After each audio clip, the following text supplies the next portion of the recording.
શ્રી શિવાય નમસ્તુભ્યમ. ફાગણ માસ મહાત્મ્યના ત્રીજા અધ્યાયમાં ધર્મભક્તિ ચેનલ પર આપનું હાર્દિક સ્વાગત છે. સાથે જ તમારા પર અને તમારા સમસ્ત પરિવાર પર ભગવાન ભોલેનાથની કૃપા સદાય બની રહે. શ્રી સુતજી કહે છે, ત્રયોદશી તિથિની સાંજના સમયને પ્રદોષ કહેવામાં આવે છે. પ્રદોષકાળ દરમિયાન મહાદેવજી કૈલાસ પર્વતના રજત મહલમાં નૃત્ય કરતા હોય છે અને દેવો તેમના ગુણગાન કરતા હોય છે. તેથી જે મનુષ્યો ધર્મ, અર્થ, કામ અને મોક્ષ પ્રાપ્ત કરવા ઈચ્છે છે તેમણે પ્રદોષકાળમાં નિયમપૂર્વક ભગવાન શિવની પૂજા, હવન, કથા અને ભજન કીર્તન કરવું જોઈએ. પ્રદોષ વ્રત એ દરિદ્રતા રૂપ અંધકારમાં ફસાયેલા અને સંસારમાં ડૂબેલા ભયગ્રસ્ત મનુષ્યો માટે તારણરૂપ નૌકા સમાન છે. ભગવાન શિવની ઉપાસના કરવાથી મનુષ્ય ઝડપતાથી દરિદ્રતા, મૃત્યુ, દુઃખ અને પહાડ જેટલા ભારરૂપ દેવામાંથી મુક્ત થઈને સમૃદ્ધિ, સુખ અને શાંતિ પ્રાપ્ત કરે છે. વિદર્ભ દેશમાં સત્યરથ નામના પ્રખ્યાત રાજા હતા. તેઓ સર્વધર્મ પરાયણ, ધીર, સુશીલ અને સત્યવાન હતા. તેઓ ધર્મપૂર્વક રાજ્યનું પાલન કરતા અને આનંદથી જીવન વિતાવતા હતા.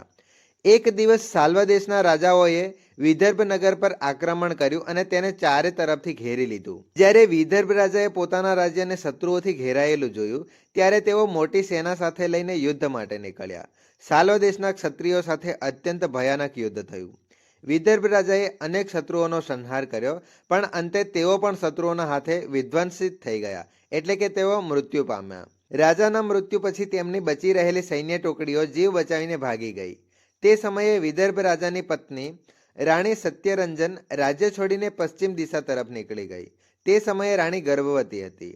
સવાર થવાની સાથે તેઓ ધીમે ધીમે ચાલતા લાંબા અંતર સુધી પહોંચી ગયા. તળાવના કિનારે એક ઘાટીલી છાયાવાળી વૃક્ષની નીચે તેઓ બેઠા. સૌભાગ્યવશ એ નિર્જન સ્થાનમાં વૃક્ષ નીચે રહેલી પતિવ્રતા રાણીએ ઉત્તમ ગુણોથી યુક્ત શુભ મુહૂર્તમાં એક પુત્રને જન્મ આપ્યો. પછી ઉનાળામાં અત્યંત તરસ લાગવાથી તે સુંદર અંગોવાળી રાણી જળાશયમાં ઉતરી. એ જ સમયે એક વિશાળ મગરે આવીને તેને ગ્રાસ બનાવી લીધો. શિશુ તો જન્મતા જ માતા પિતા વિહોણો થઈ ગયો. ભૂખ અને તરસથી પીડિત શિશુ સરોવર કિનારે ઊંચા અવાજે રડવા લાગ્યો. જ્યારે એ નવજાત શિશુ આમ રડી રહ્યો હતો ત્યારે સૌભાગ્યવશ ત્યાં એક શ્રેષ્ઠ બ્રાહ્મણી આવી અને તેણીએ પોતાના 1 વર્ષના બાળકને ગોદમાં લીધેલું હતું. તે ઘરે ઘરે ભિક્ષા માંગીને પોતાનું ગુજરાન ગુજારતી હતી. તેનું નામ ઉમા હતું. આ પતિવ્રતા બ્રાહ્મણ સ્ત્રીએ રાજકુમારને અનાથની જેમ રડતા જોયો અને મનમાં વિચાર કર્યો, અહો, આ તો આશ્ચર્યજનક વાત છે કે આ નવજાત શિશુ જેની નાળ પણ હજુ કપાઈ નથી તો પણ અહીંયા પડ્યો છે. તેની માં ક્યાં ગઈ? તેનો પિતા કે કોઈ સગા સંબંધી નજીકમાં નથી. આ દીન અનાથ શિશુ જમીન પર સૂતું છે. આ શિશુ શું ચંડાળનો છે, શૂદ્રનો છે, વૈશ્યનો છે કે બ્રાહ્મણનો અથવા તો ક્ષત્રિયનો છે? આનો નિશ્ચય કેવી રીતે કરવો? હું આ શિશુને લઈને મારા સગા પુત્રની જેમ જરૂર પાડી શકું, પરંતુ તેનો વંશ અને કુળ જાણ્યા વિના તેને સ્પર્શ કરવાની હિંમત મને થતી નથી. જ્યારે પતિવ્રતા બ્રાહ્મણ સ્ત્રી આટલું બોલી રહી હતી ત્યારે ત્યાં એક સંત મહાત્મા આવી પહોંચ્યા. તેઓ એટલા દિવ્ય લાગતા હતા કે જાણે સાચે જ શંકરજી સ્વયં હાજર થયા હોય. એ શ્રેષ્ઠ ભિક્ષુકે સ્ત્રીને કહ્યું, હે બ્રાહ્મણ સ્ત્રી, દુઃખ ન કર. તારા હૃદયના સંશયને દૂર કરીને આ શિશુની રક્ષા કર. તારા દ્વારા તે પરમ કલ્યાણને ઝડપથી પ્રાપ્ત કરશે. આવું કહીને તે દયાળુ ભિક્ષુક તરત જ ત્યાંથી ચાલ્યા ગયા. ભિક્ષુકના જતા જ બ્રાહ્મણ સ્ત્રીને વિશ્વાસ થયો અને તેણે શિશુને ઉંચકી લીધો અને પોતાના ઘરની દિશા તરફ પ્રસ્થાન કર્યું. બ્રાહ્મણ સ્ત્રીએ હવે તે રાજકુમારને પોતાના પુત્ર તરીકે પ્રેમથી પાલન કરવાનું શરૂ કર્યું અને સંસ્કાર આપવાનું શરૂ કર્યું. ચકરા નામના એક નગરમાં બ્રાહ્મણ સ્ત્રીનું ઘર હતું. તે ભિક્ષા માંગીને મળેલા અનાજથી પોતાના પુત્ર અને રાજકુમારને પાળવા લાગી. કેટલાક બ્રાહ્મણોએ બ્રાહ્મણ સ્ત્રીના પુત્ર અને રાજકુમારના સંસ્કાર વિધિ કરી. બંને સર્વત્ર સન્માન પામતા વધવા લાગ્યા. સમય આવે તેમ તેમ બંનેના ઉપનયન સંસ્કાર પણ થઈ ગયા.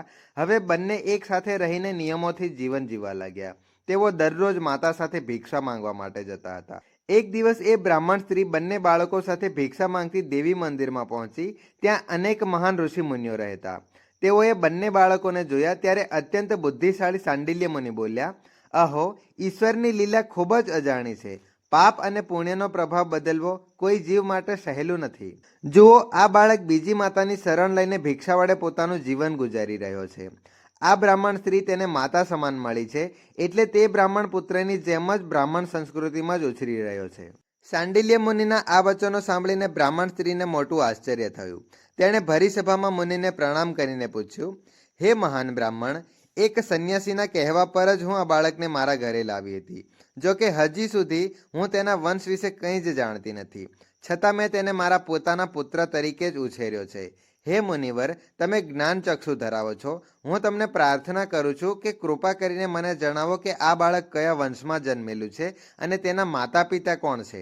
ત્યારે મુનિ બોલ્યા, હે બ્રાહ્મણ શ્રી, આ તો વિદર્ભ દેશના મહાન રાજાનો પુત્ર છે. આટલું કહીને મુનિએ તેના પિતા વિદર્ભ રાજા કેવી રીતે યુદ્ધમાં શહીદ થયા અને તેની માતાને કેવી રીતે મગર ખાઈ ગયો તે બધું વિસ્તૃત રીતે કહી દીધું.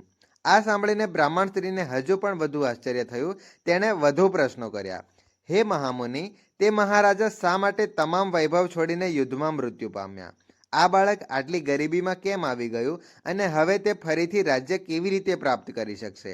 મારો આ પુત્ર પણ ભિક્ષાના અનાજથી જ જીવન જીવે છે, તો કૃપા કરીને તેની ગરીબી દૂર કરવા માટેનો પણ કોઈ ઉપાય બતાવો. ત્યારે સાંડિલ્ય મુનિ બોલ્યા, આ રાજકુમારના પિતા વિદર્ભરાજ 15 દેશના પૂર્વજન્મમાં મહાન રાજા હતા. તેઓ ધર્મના પરમ જ્ઞાતા હતા અને સમગ્ર પૃથ્વીનું ધર્મપૂર્ણ પાલન કરતા હતા. એક દિવસ પ્રદોષકાલમાં રાજા ભગવાન શંકરની પૂજા કરતા હતા અને અતિ ભક્તિપૂર્વક ત્રિલોકીનાથ મહાદેવની આરાધનામાં લીન હતા. એ જ સમયે સમગ્ર નગરમાં હાહાકાર મચી ગયો. આ ભયાનક ધ્વનિ સાંભળી રાજા પૂજા અધૂરી રાખી અને કોઈ અશુભ ઘટના થવાની શંકાથી તરત જ રાજમહેલની બહાર નીકળી ગયા. ત્યારે જ રાજાનો મહાબલી મંત્રી શત્રુને પકડીને તેમની પાસે લાવ્યો. તે શત્રુ 15 દેશના રાજાનો શ્રીમંત હતો. આથી રાજા તેને જોઈ ક્રોધિત થઈ ગયા અને તરત જ તેનું શિરછેદ કરાવી દીધું. શિવ પૂજાને અધૂરી રાખી નિયમ ભંગ કરીને રાજાએ રાત્રે ભોજન પણ કરી લીધું. આ જ રીતે રાજકુમાર પણ પ્રદોષકાળમાં શિવજીની પૂજા કર્યા વિના જ ભોજન કરી ચૂક્યો હતો. એ જ રાજા હવે બીજા જન્મમાં વિદર્ભ રાજા થયો. શિવ પૂજામાં વિઘ્ન આવવાને કારણે શત્રુઓએ તેને સુખ અને ભોગ મધ્ય જ હણીને મૃત્યુ પામવા પર મજબૂર કર્યો. તેના પૂર્વજન્મના પુત્રએ જ આ જન્મમાં પુત્રરૂપ જન્મ લીધો છે. પ્રદોષકાળમાં શિવ પૂજાનું ઉલ્લંઘન કરવા બદલ તેને આ ગરીબી પ્રાપ્ત થઈ છે. તેની માતાએ અગાઉના જન્મમાં છલકપટથી પોતાની સાથી રાણીની હત્યા કરી હતી. તે મહાપાપના ફળ સ્વરૂપ આ જન્મમાં તે મગર દ્વારા ભક્ષિત થઈ ગઈ. હું સાચું કહી રહ્યો છું, પરલોકમાં હિતની વાત કહી રહ્યો છું. શાસ્ત્રોનો સાર અને ઉપનિષદોનું હૃદય કહી રહ્યો છું. આ ભયાનક અને અસાર સંસારમાં માત્ર ભગવાનના ચરણારવિંદની સેવા જ સાચી અને કલ્યાણકારી વસ્તુ છે.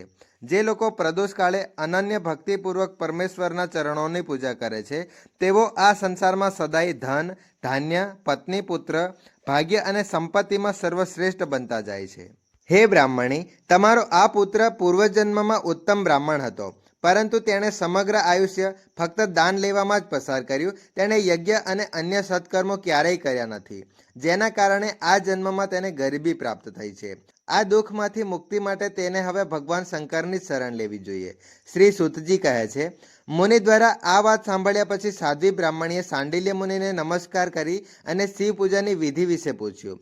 ત્યારે સાંડિલ્ય મુનિ બોલ્યા, શુક્લ અને કૃષ્ણ પક્ષની ત્રયોદશી તિથિએ મનુષ્ય નિરાહાર રહીને વિધિપૂર્વક ઉપવાસ કરવો જોઈએ. ત્યારબાદ સૂર્યાસ્ત પહેલા 3 ઘડી જેટલા સમયમાં પહેલા નદી કે પવિત્ર તીર્થમાં સ્નાન કરવું. પછી સ્વચ્છ શ્વેત વસ્ત્ર ધારણ કરીને સંધ્યા, જપ અને અન્ય નિત્ય કર્મો પૂર્ણ કરવા. પછી મૌન રહી શાસ્ત્રવિધિ પ્રમાણે ભગવાન શિવની પૂજા શરૂ કરવી. પૂજા માટે શિવલિંગ સમક્ષની ભૂમિને તાજા શુદ્ધ જળ વડે સ્વચ્છ કરીને લેપન થાપન કરી સુંદર મંડપ બનાવો. ધોતીઓ અને ચોખ્ખા વસ્ત્રોથી આ મંડપને ચારેય તરફથી ઘેરી દેવા. ઉપર ચંદોવા લગાવી ફળ, ફૂલ અને તાજા તુલસીના અંકુરોથી શણગાર કરવો. મંડપના મધ્ય ભાગમાં 5 રંગોથી ભવ્ય કમળ આંકવો. એ કમળની કર્ણિકાઓમાં ઉત્કૃષ્ટ આસન બિછાવી અને તેમાં ધીરચિત્ત થઈ ભગવાન શિવની ભક્તિપૂર્વક આરાધના માટે બેસવું. તમામ પૂજા સામગ્રીઓ એકત્ર કરી અને પવિત્ર ભાવથી શાસ્ત્રોક્ત મંત્રો દ્વારા દેવપીઠ એટલે કે શિવલિંગને આમંત્રિત કરવું. પછી આત્મશુદ્ધિ અને ભૂત શુદ્ધિ માટે 3 પ્રાણાયામ કરવા. ત્યારબાદ બીજાક્ષર મંત્ર વડે માતૃકા ન્યાસ કરવો. પછી પરાદેવતાનું ધ્યાન કરી માતૃકા ન્યાસ કરી વિધિ પૂર્ણ કરવી. પછી પરમ શિવનું ધ્યાન કરી પીઠના વામ ભાગે ગુરુને નમન કરવું અને દક્ષિણ ભાગે ગણપતિને મસ્તક ઝુકાવવું. બંને ભાગોમાં ધર્મ, અધર્મ, જ્ઞાન, વૈરાગ્ય અને ઐશ્વર્યનો ન્યાસ કરવો. નાભી અને પાર્શ્વ ભાગોમાં અધર્મ, અજ્ઞાન, અવૈરાગ્ય અને મનસ્વરનો ન્યાસ કરવો. હૃદયમાં અનંત અને અનન્ય શક્તિઓનો ન્યાસ કરી દેવપીઠમાં મંત્ર ન્યાસ કરવો. ત્યારબાદ હૃદયમાં સુંદર કમળની કલ્પના કરવી.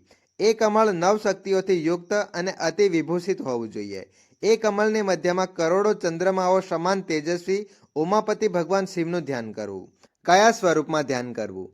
ભગવાન શિવ ત્રિનેત્રધારી છે. તેમના મસ્તક પર ચંદ્રમાનો મુકુટ શોભે છે. તેમની જટા થોડી પીળાશવાળી દેખાય છે અને તેમાં રત્નજડિત ચંદ્ર ઉજ્જવળ રીતે અલંકારિત છે. તેમના કંઠસ્થ પર નીલકંઠનું ચિહ્ન ઝગમગે છે. તેમના અંગ અંગથી ઉદારતા અને દિવ્યતા પ્રકટ થાય છે. સર્પોનો તેમનો હાર છે. એક હાથે તેઓ આશીર્વાદ મુદ્રામાં છે અને બીજા હાથે અભય મુદ્રા છે. તેઓએ પરશુ ધારણ કર્યું છે. તેમનું આખું શરીર નાગ, કંકણ, કેયુર, અંગત અને મુદ્રિકા વડે શોભાયમાન છે. તેઓ વ્યાઘ્ર ચર્મ ધારણ કરેલા છે અને રત્નમય સિંહાસન પર વિરાજમાન છે. તેમની બાજુમાં ગિરિજારાજ નંદિની માતા પાર્વતી શોભાયમાન છે. આ રીતે મહાદેવ અને માતા પાર્વતીનું ધ્યાન કરીને ક્રમશઃ ચંદન, ફૂલો, ધૂપ, દીપ અને અન્ય સામગ્રીઓ દ્વારા તેમને માનસિક પૂજા કરવી, અર્થાત મનમાંથી ભક્તિપૂર્વક તેમને પૂજા અર્પણ કરવી. 5 વૈદિક મંત્રો દ્વારા ગંધ, ફૂલ વગેરે શિવલિંગના 5 સ્થાનો અથવા હૃદયમાં સમર્પિત કરવું. પછી મૂળ મંત્ર દ્વારા 3 વાર હૃદયમાં પુષ્પાંજલિ અર્પિત કરવી. ત્યારબાદ મહાદેવજીનું સિંહાસન સ્થાપિત કરી તેમનું પુનઃ પૂજન આરંભ કરવું. એકાગ્ર ચિત્તે સંકલ્પ લઈ નમસ્કાર કરીને ભગવાન શિવનું ધ્યાન ધરવું અને આમંત્રણ કરવું. જય ભોલેનાથ, જય માતાજી. જો આજનો કથાધ્યાય તમને પસંદ આવ્યો હોય તો અમારી આ યુટ્યુબ ચેનલ ધર્મભક્તિને સબસ્ક્રાઇબ કરી બેલ આઇકન જરૂર પ્રેસ કરી દેજો, જેથી કરીને નવા આવનારા કથાધ્યાયની નોટિફિકેશન તમને તરત જ મળી રહે. ધન્યવાદ.